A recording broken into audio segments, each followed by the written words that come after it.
Selamat siang semuanya, nama saya Melisa dengan NIM 2010417253, kelas A1 Manajemen semester 4 dengan mata kuliah Manajemen Pemasaran 2, dosen pengampu Bapak Adi Mursalin. Baik, pada kesempatan kali ini saya akan menjawab soal UTS yang telah diberikan oleh Bapak. Oke, langsung saja untuk soal yang nomor 1, yaitu adalah jelaskan pengertian saluran distribusi dan strategi distribusi intensif, eksklusif, selektif, beserta kelebihan dan kekurangannya. Jawab, saluran distribusi adalah orang atau lembaga yang kegiatannya menyalurkan barang dari produsen sampai ke tangan konsumen dengan tujuan untuk memperoleh keuntungan. Saluran ini diperlukan agar proses distribusi berjalan lancar dengan tujuan hasil produksi dapat sampai ke tangan konsumen. Distribusi intensif adalah strategi distribusi yang menempatkan produk dagangannya pada banyak retailer atau pengecer serta distributor di berbagai tempat. Teknik ini sangat cocok untuk produk atau barang kebutuhan pokok sehari-hari yang memiliki permintaan dan tingkat konsumen yang tinggi. Contohnya seperti sembako, rokok, sikat gigi, odol, sabun, deterjen, dan lain sebagainya. Kelebihannya yaitu adalah memberikan akses yang mudah bagi pelanggan. Kekurangannya yaitu adalah banyak toko tidak akan menerima beberapa produk jika konsumen tidak suka memberi produk tersebut di tempat itu. Distribusi selektif adalah suatu metode distribusi yang menyalurkan produk, barang, atau jasa pada daerah pemasaran tertentu dengan memilih beberapa distributor atau pengecer saja pada suatu daerah. Kelebihannya yaitu adalah distribusi yang berfokus pada tokoh pengecer yang memiliki permintaan akan produk tersebut dan di karyawannya memiliki pengalaman menjual produk tersebut. Untuk kekurangannya, kelebihan distribusinya selektif, produk tersebut tidak mudah diakses. Lanjut ke distribusi eksklusif, adalah memberikan hak distribusi suatu produk pada 1-2 distributor atau pengecer saja pada suatu area daerah. Barang atau jasa yang ditawarkan oleh jenis distribusi eksklusif adalah barang-barang dengan kualitas dan harga yang tinggi dengan jumlah konsumen yang terbatas. Kelebihannya yaitu adalah produk tersebut dianggap prestisiun. Produk juga menjamin bahwa tokoh pengecer di mana produk distribusikan akan mampu melayani produk dengan layak. Kekurangannya yaitu adalah akses produk kepada pelanggan terbatas. Oke, lanjut pada soal yang nomor 2, yaitu adalah apakah perbedaan antara bauran promosi dan bauran pemasaran? Jelaskan dengan faktor-faktornya serta bagaimana cara menentukan anggarannya. Jawab, bauran promosi adalah suatu kegiatan pemasaran terhadap suatu produk agar produk yang dipasarkan memberikan hasil yang memuaskan. Faktor-faktor bauran promosi. Yang pertama yaitu adalah jenis pasar produk. Alokasi bauran komunikasi berbeda-beda antara pasar konsumen dan pasar bisnis. Pemasar konsumen mengeluarkan uang secara berturut-turut untuk promosi penjualan, iklan, penjualan pribadi, dan hubungan masyarakat. Penjualan pribadi memberikan sumbangan yang besar dalam pemasaran barang konsumen. Beberapa pemasar konsumen menggunakan tenaga penjual terutama untuk menerima pesanan minggu dari penyalur dan untuk memeriksa. Namun, penjualan perusahaan konsumen yang terlatih dengan efektif dapat memberikan 4 sumbangan penting. Yang pertama, posisi persediaan yang meningkat. Yang kedua, membangun antusiasme. Yang ketiga, penjualan misioner. Yang keempat, manajemen pelanggan utama. Lanjut pada yang kedua, yaitu adalah tahap kesiapan pembeli. Ada 5 tahap kesiapan pembeli, yaitu adalah yang pertama, tahap kesadaran. Yang kedua, tahap pengertian. Yang ketiga, tahap keyakinan. Yang keempat, tahap pemesanan. Dan yang kelima, yaitu adalah tahap pemesanan kembali. Kiat promosi bervariasi dalam aktivitas biaya pada tahap-tahap kesiapan pembeli yang berbeda. Periklanan dan publisitas memainkan peranan paling penting dalam tahap kesadaran. Tahap pengertian pelanggan lebih dipengaruhi oleh iklan dan penjualan personal. Iklan dan promosi penjual. Penutupan penjualan atau pemesanan dipengaruhi oleh penjualan personal, promosi penjualan. Sedangkan pemesanan kembali juga dipengaruhi oleh penjualan personal dan promosi penjualan dan sebagainya untuk meningkatkan. Lanjut pada tahap ketiga, yaitu adalah tahap siklus hidup produk. Alat-alat komunikasi juga memiliki aktivitas biaya berbeda sesuai dengan tahap siklus hidup produk yang berbeda.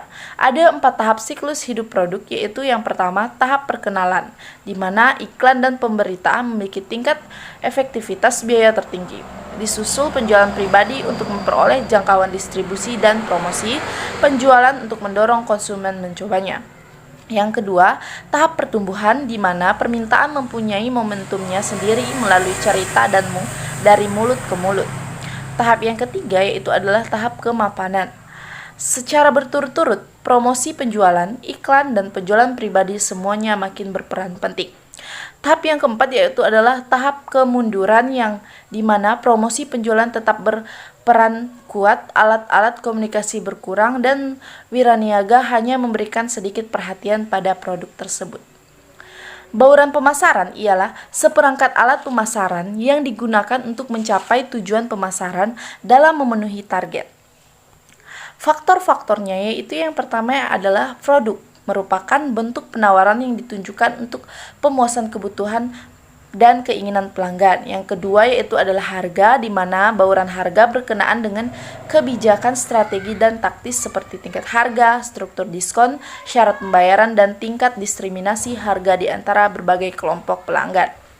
Yang ketiga yaitu adalah saluran distribusi, di mana merupakan keputusan yang menyangkut kemudahan dalam akses terhadap barang dan jasa bagi konsumen. Dan yang keempat yaitu adalah promosi, di mana merupakan berbagai macam cara yang ditempuh perusahaan dalam rangka menjual produk tersebut kepada konsumen. Untuk menentukan anggaran bauran promosi ialah dengan mengalokasikan dananya lebih banyak kepada kegiatan seperti promosi, penjualan perorangan, hubungan masyarakat, dan lain-lain. Untuk bauran pemasaran ialah dengan mengedepankan produk, harga, saluran distribusi, dan bauran promosi dalam melakukan pemasaran. Untuk soal yang nomor 3 yaitu adalah bauran pemasaran dalam kerangka produk pemasaran perlu dirancang atau dikembangkan dan dilaksanakan sesuai dengan situasi pemasaran. Coba Anda identifikasikan unsur-unsur bauran pemasaran itu masing-masing dengan penjelasan dan contoh. Bagaimana pula unsur-unsur bauran pemasaran itu berinteraksi? Jawab. Bauran pemasaran atau marketing mix meliputi 4P, yaitu produk, merupakan barang atau jasa yang bisa ditawarkan kepada sebuah pasar agar diperhatikan, dipakai, atau dikonsumsi sehingga mungkin memuaskan keinginan atau kebutuhan, dengan contoh mie instan, rokok, minuman, dan lain-lainnya. Untuk yang kedua yaitu ada price atau harga, merupakan sejumlah uang yang harus konsumen bayar untuk membeli produk atau nilai dari suatu produk. Contohnya, harga sebuah tas adalah 200.000 dengan harga diskon 20%. Yang ketiga yaitu adalah place atau tempat, merupakan wilayah untuk menyalurkan produk yang telah dipromosi atau tempat untuk membuat produk yang dapat memenuhi kebutuhan. Tempat ini harus terjangkau oleh pasar sasaran, dengan contoh Chimart terletak di Jalan Ayani nomor 99, Indomaret terletak di Jalan Ki Hajar Dewantara nomor 123.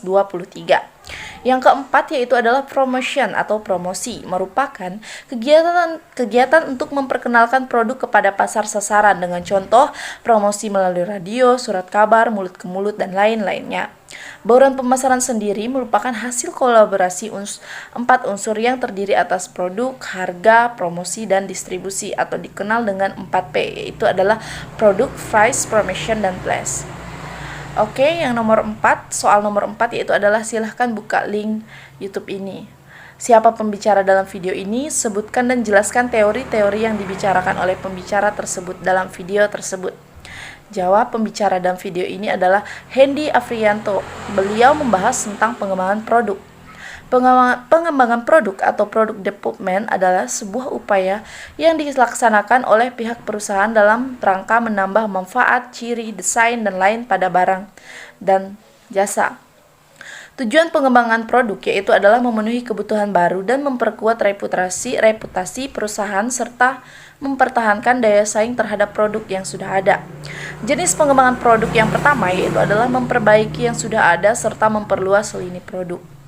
Pengembangan produk yaitu yang pertama adalah strategi peningkatan kualitas, yang kedua strategi peningkatan keistimewaan, yang ketiga memperbaiki peningkatan gaya produk.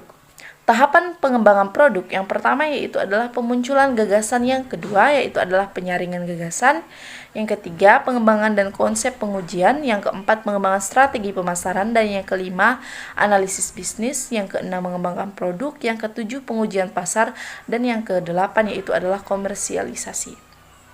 Lanjut pada soal nomor 5 yaitu adalah silahkan buka link ini dan tonton video YouTube tersebut.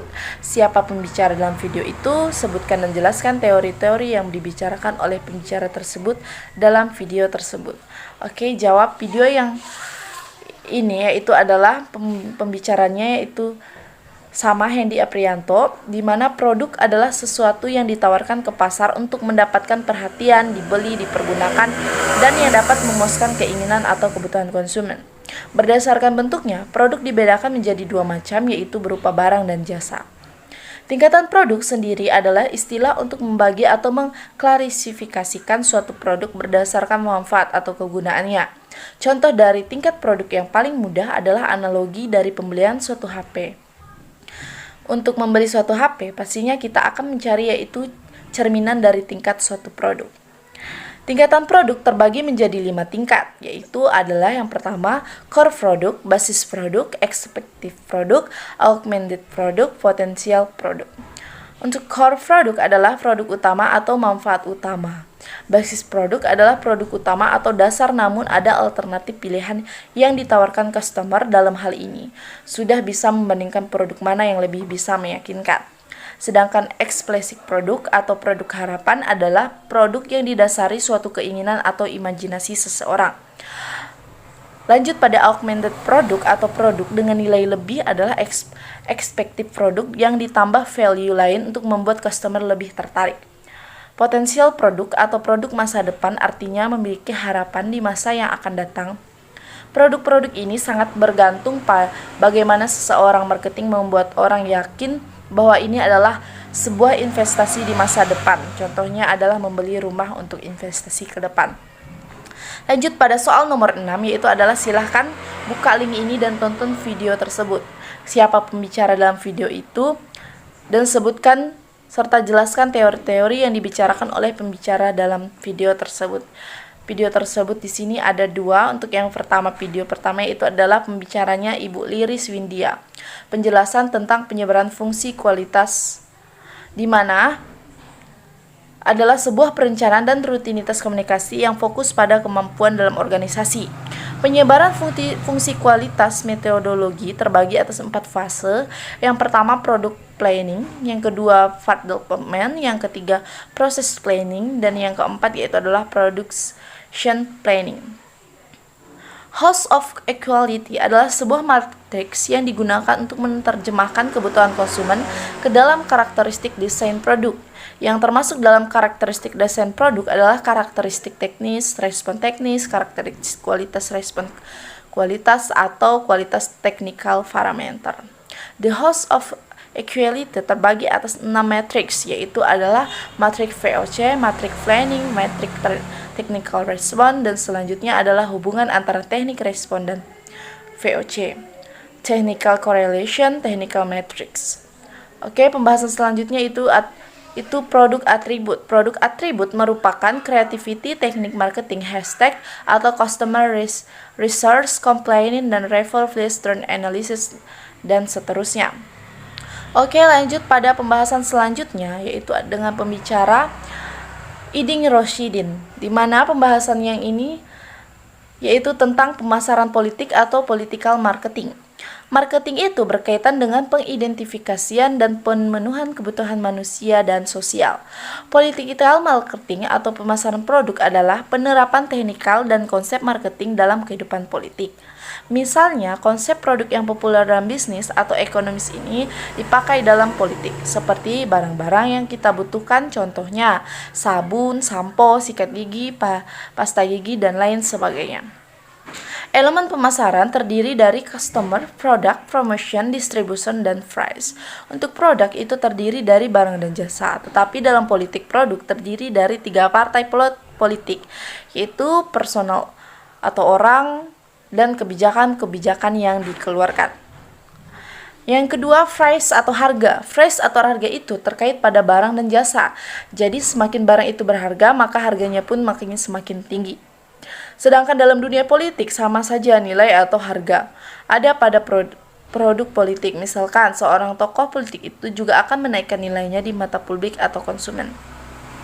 Nilai politik itu didapatkan dari kelebihan-kelebihan, misalnya rekam jejak prestasi-prestasinya. Yang ketiga itu adalah distribution atau tempat. Untuk distribusi sendiri, jika tempatnya bagus, maka akan datang di customer yang akan bagus juga. Itulah yang diinginkan oleh customer, distribusi barang itu mudah dan gampang. Untuk politik itu biasanya digunakan seperti ditempel pada alat-alat peraga atau misalkan untuk memberikan kampanye.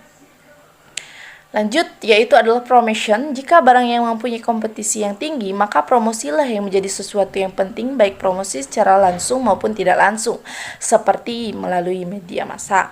Dalam politik sendiri, promosi itu sangat penting, terutama di kalangan legislatif. Oke, baik, sekian dari saya. Mohon maaf jika ada kesalahan kata. Saya ucapkan terima kasih.